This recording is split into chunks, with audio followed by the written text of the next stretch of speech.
Welcome back to another video where I'm thrilled to discuss a franchise near and dear to my heart, Avatar: The Last Airbender.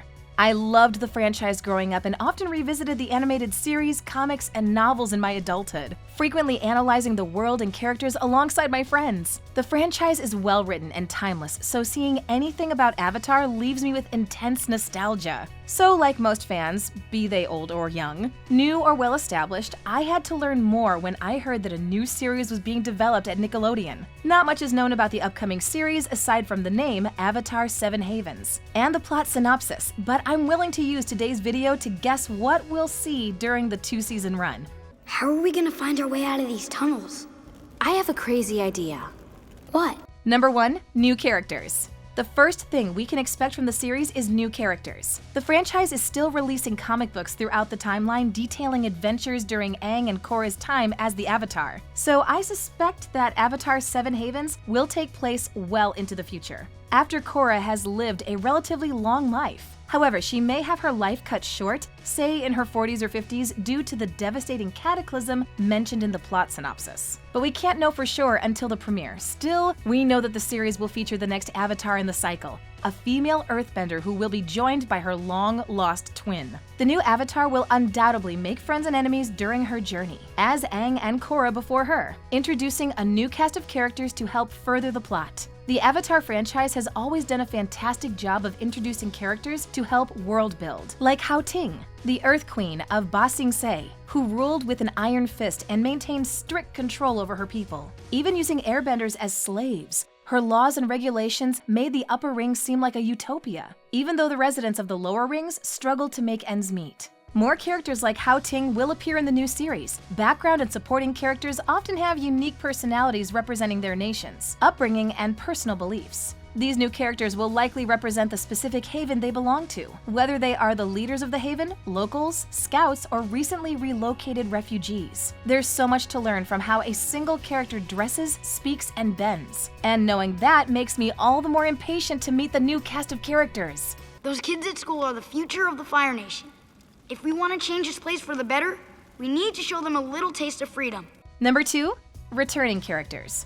A cool thing that can happen with each series taking place after a single Avatar cycle is old characters popping up randomly to make fun cameos. In The Legend of Korra, we receive cameos from prominent characters like Toph, Katara, and Zuko on multiple occasions. Granted, they're much older and unlikely to join Korra on her adventures, but they can still offer sage advice and point her in the right direction when she's lost her way. These same characters won't be around in the new Avatar's time, but she may have the opportunity to speak with them through the spirit world, as Korra was once lost and found by Uncle Iroh. Aside from the original cast, some of Korra's old friends may still be alive and willing to help the new Avatar. The synopsis for the series claims that the world will frown upon the Avatar, no longer viewing them as a symbol of peace. However, I have a hard time believing that Korra's closest friends and family would subscribe to that ideology. Instead, they may help the new Avatar move between the 7 havens, evading capture. Characters like Asami, Bolin, and Mako may be much older but still capable of offering their assistance. Meanwhile, characters like Tenzin's children may be adults, old enough to travel and fight alongside the new Avatar without putting their lives at risk. It all depends on where this new series falls on the timeline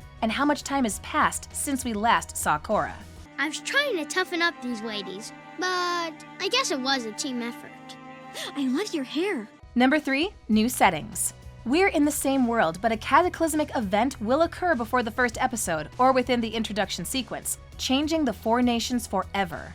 At least that's what I can gather from the plot overview. Instead of having 4 nations separated across the continent by their bending abilities, connected by Republic City, the world will struggle to survive within a meager 7 havens spread across the continent. The world we know and love is described as being torn asunder, as is the spirit world, and that's not easily rectified. It's hard to say what these havens will look like. On one hand, I can imagine that they're large dystopian cities that bring in refugees each day, until they eventually run out of enough shelter and supplies. We see similar problems in many series where the world ends, whether through the apocalypse or nuclear fallout. I can also see the nations closing their borders to one another, where havens only allow their own kind to enter. With its impenetrable walls, Ba Sing Se would likely make a great haven, but it may only allow people from the Earth Kingdom to enter. I digress. It's hard to say what the new setting will look like without knowing the world-ending event. There's also the matter of the spirit world.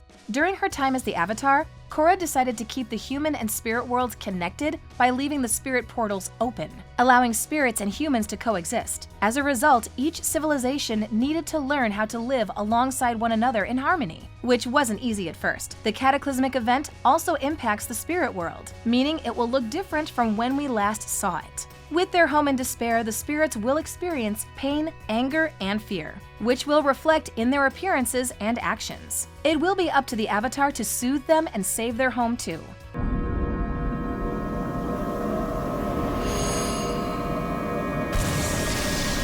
Number 4, a twisted narrative. The premise is the most exciting part of the new series. In my opinion, turning everything we know about the Avatar on its head is a great way to reintroduce us to the world and simultaneously bring in a new generation of viewers. In the world's lore, the Avatar symbolizes peace, a spiritual being destined to maintain balance and bridge the gap between the living and spirit worlds. They're revered throughout history with temples and monuments scattered across the continent in their name. Unfortunately, Korra wasn't the most popular among them, and it seems that something happened toward the end of her life that negatively swayed the public's opinion. In the aftermath of the cataclysmic event, the new Avatar isn't viewed as the world's savior, as Aang once was, but is deemed humanity's destroyer. That title is so far from what we're familiar with that it will undoubtedly impact the narrative and twist it in ways we haven't seen before. Yeah, and there's one more problem. The island is in the Fire Nation. Number 5, the sibling dynamic. The Avatar franchise wouldn't be the same without a pair of iconic siblings to help tell the story. We've had Katara and Sokka, Zuko and Azula, Mako and Bolin, and many more. The writers behind the series know how to write family, be they close-knit or separated by tragedy, as these storylines never fall flat. I'm looking forward to seeing the new Earthbender and her sibling when Seven Havens premieres. They're fascinating because they're not only twins, but because one of them is the Avatar. From the plot overview, we learn the twins have remained separated for some time, as they're described as long lost, meaning they will reunite at the start of the season and depart on their adventure together. We can glean that they'll need to relearn how to interact with one another, which will cause friction in their relationship. I suspect there will also be conflict related to one of them being the Avatar, along the lines of, "Why were you chosen and I wasn't?" Such a plotline would be especially tension-filled if the non-Avatar twin isn't a bender. This concept has so many avenues to explore, and I could go on all day, so I'll leave it at that. Did you hear me? You should be happy, excited, grateful. I just gave you great news. I can't remember the last time I sat down to watch a show made by Nickelodeon, but I know I'll be tuning in to watch the release of Avatar: Seven Havens. The concept of a destroyed world on the brink of survival already has me on the edge of my seat, and the series has yet to premiere. While I'm sad to hear Korra's time as the Avatar has come to an end, I'm sure we'll see some of her fiery spirit manifest in the new Avatar, as she flees from her pursuers and does everything she can to save the world from total annihilation. There's a lot at stake here, and I'm excited to see how it plays out, especially when only 2 seasons are in the works. Let's hope this new Avatar isn't likely to sit on her hands and can get the job done. You have for generations. It just so happens that I know several classic Fire Nation dances. Thanks for watching. If you enjoyed this video, hit that like button. Subscribe to our channel and turn on notifications to stay updated on our uploads. Maybe we should be a little quieter when we talk about taking out the Fire Lord.